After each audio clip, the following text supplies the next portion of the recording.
thrown out. Look out! Oh! Basket. Oh! Line caught. First down. Right side, Shaq Willis. And top. Oh.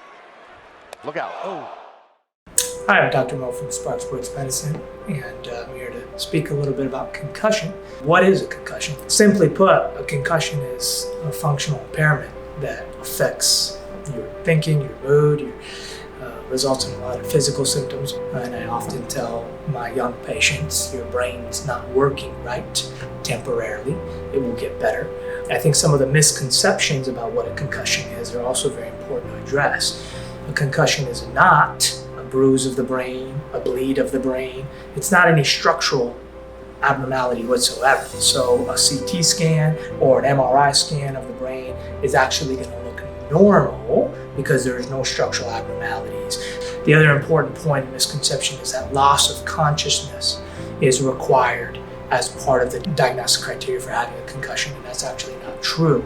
Loss of consciousness can be a sign of having a concussion, but the majority of concussions will never have loss of consciousness. So what are the symptoms of concussion? So we categorize concussion symptoms in physical, cognitive, and mood and behavioral categories because there are so many different symptoms.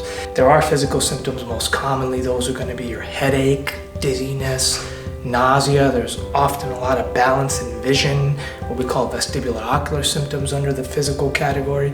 And then cognitive is really critical to understand, especially in young developing brains where folks are going to have problems with thinking, processing, memory, visual memory, sometimes more than verbal memory, reaction time, attention, all those sorts of things that are going to be important for the school and work setting. Bright lights especially definitely affected. Like I'd get headaches, my eyes would hurt, my head would hurt, and I just had to set my head down a lot. I immediately felt just out of it. Immediate headache. I couldn't open my eyes because the lights were just too bright. They ended up having to take me to the ER. I couldn't answer questions clearly, couldn't walk really. Anytime I wake up, did anything, I had a headache. Balance issues. I couldn't just stand still. I had to be continuously moving or I would just basically fall over. I had to wear glasses outside because the light was just too much. And that happened to up until 3 weeks ago. Another one that often gets dismissed or neglected is the importance of mood and behavioral symptoms. And these are also more common in the young developing brain, where folks are going to struggle with some level of anxiety and maybe depression and other type of mood and behavioral symptoms. Irritability is very common. In that category, sleep is another important one that we often see disturbance with sleep in folks that are having concussions. So those are the most common symptoms we see. So how do concussions affect learning? The big two areas that come into play there are the cognitive symptoms and then the vestibular-ocular, or particularly the visual part of that, the visual symptoms in the classroom. When folks are having issues cognitively with memory or processing or paying attention or focusing, well, you can imagine how that's going to make learning difficult. I couldn't concentrate too hard on an academic subject if something was too mentally challenging for me. And especially now because all of my teachers do class on their smart boards, so it's screens, I had to either have printed out notes or I had to just kind of turn away from the room and just listen to what they were saying and hope that I got the main idea. If normally their cognitive capacity's here, and after a concussion, it's down to here, you have to bring the load down as well. The workload, the time that's spent in the classroom, the type of things that they're learning, and obviously every case is going to be different. On the vision side, again, it's going to be unique to the case. It becomes critical to have some sort of accommodation so people are not visually getting overloaded, and the obvious things there are going to be screen time, how much work are you doing on the computer or on the screen, how much note-taking are you doing when you're going from the board to your paper back and forth. That's a convergence task that you're doing there, which does require a lot from your brain that we normally take for granted, but when you're concussed, that can become a problem. When we look at vision, a lot of times we think about just 20/20 acuity, and it's so much more than that. There is sight, and then there's vision. However, what we miss is what happens when we look at how the eyes team. If you think of an eye as being a camera, and you take that eye and you try to point it to the object of interest, then you have to focus. If one of the eyes tends to divert its attention to an opposite target or a different target, what you create is double vision. So that's why we need to start being able to screen. Not only how well do they see, but how well do they use their eyes as a team. I couldn't look at words. All I could do was like look at pictures. I couldn't watch TV because the glare was too bright. So I couldn't read at all. So why do we need to make modifications for students in the classroom? And it really goes back to those cognitive and visual symptoms that they're having. So we recognize that they're at a lower cognitive capacity, which we often like to test for, and utilize our evaluation to try to figure out about where they're at so that we can make those modifications and how much learning they have to do on a given day. How long should their school day be? How much workload is appropriate for them at this time frame until they're fully recovered when they can go back to their full workload? So I really appreciated it whenever my teachers would be accommodating. In my Spanish class particularly, I missed probably 15 tests because it was that kind of class. And if it weren't for my teacher being so accommodating, I wouldn't have been as well as that class as I did. And in other classes too, when my teachers would print out stuff instead of having me do it on a computer, I really appreciated that, and I took it with me, and it made me remember them as better teachers.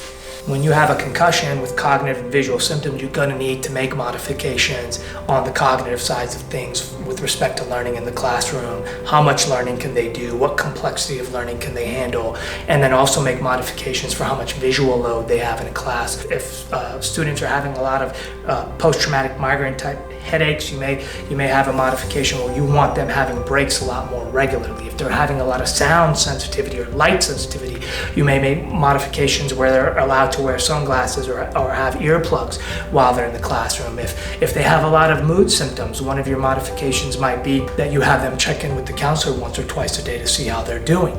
If they're visually really, and vision and balance is really thrown off, one of the key modifications might be they get a hall pass so that they leave the classroom a few minutes early so they avoid the commotion that's between classes when they're going from one class to the next. So those are all just examples, and there's many more.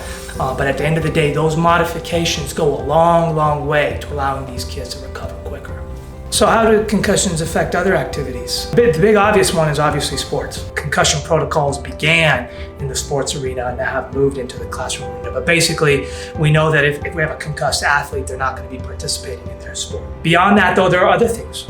Screen time is a problem regardless of where they're at. So whether they're at home or at school, screen time is going to be an activity that's going to have to be limited or maybe completely restricted. And that includes iPhones and tablets and computers, TV, big stimulating events like a homecoming game or homecoming dance, things like that. Big parties can be an issue because there's a lot of visual and auditory stimulation. A lot of folks that have concussion really struggle with that. And they want to do it, so sometimes they do and really pay the price for the next few days or for even longer. Driving is another big one. If you have a concussion where there's a lot of cognitive and visual impairment and the reaction time doesn't look right, and these are things that we do as part of our evaluation, then driving's off the table. So what can we do at school to help students recover faster? The first place I always start is we want to have a village approach in school. Everyone knowing what's going on with that student so that it's not on them to try to advocate for themselves that they need help with this or that. If we have a good plan in place and that plan involves everyone, if you have a good infrastructure, then you're not reinventing the wheel every time, because it is challenging. If we start to recognize as a community and as a school, this is a problem that we see again and again and again, and we're going to continue to see again and again, that we can now come together, put together really strong infrastructure, really strong system where the return to learn protocol is basically something that everyone understands, and there's a way we do it that ultimately allows the student to feel like they're supported in their recovery process. So how do we actually know students are injured? So the key thing with concussion is you have to have a mechanism of injury to the head or neck.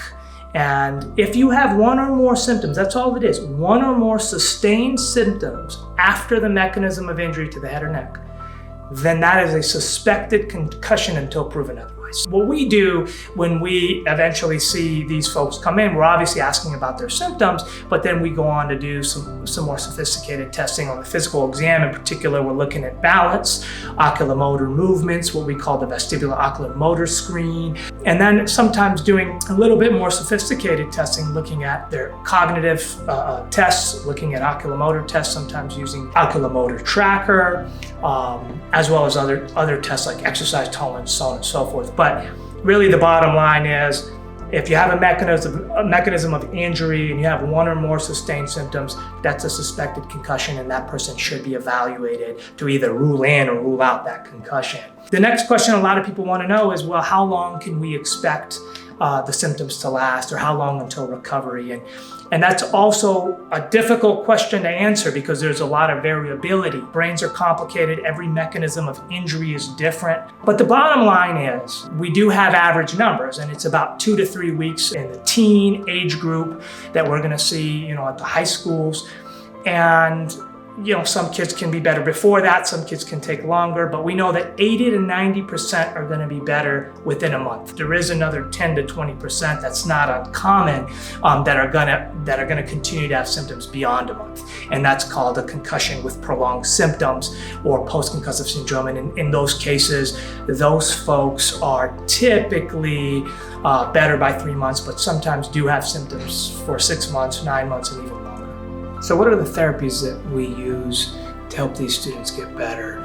And really it starts with a good return to learn plan. One of the first things we do is really get a good evaluation and do some cognitive testing to be able to put together an individualized cognitive action plan that these guys can have at their schools to help them with their recovery and not getting overloaded. Beyond that, we often will do vestibular ocular rehab. That's a kind of physical therapy that will help with balance and vision issues. The active rehab protocol is another important one where we use a low dose of exercise, obviously non-contact, usually in the early stages, just linear exercise like being on a stationary bike for 10 minutes to help with brain recovery. The research has shown that's been very therapeutic to recovery as well. And beyond that, some of the cases that get more complicated, that have prolonged symptoms, do need other therapies like specific vision therapy, cognitive therapy, which is often done through occupational or speech therapy. And it's pretty rare that we need medications, but there are some unique situations depending on the symptoms where we'll utilize some medications to help people along through their symptoms. At the end of the day, the most important thing is that we are vigilant about the care we provide for our kids and making sure we're taking these head injuries seriously, making sure that we're protecting them. And I think if we do that and have a good awareness about what concussion is and what are the things around concussion that help these kids get better, then we've done everything we can do, and we can allow them to rest assured and not be worried about any long-term complications. Most of the time, our kids recover very well from their concussions as long as they get the proper care that they need and go back to doing everything they were doing, and we have no concerns for long-term problems for them, and they do very well.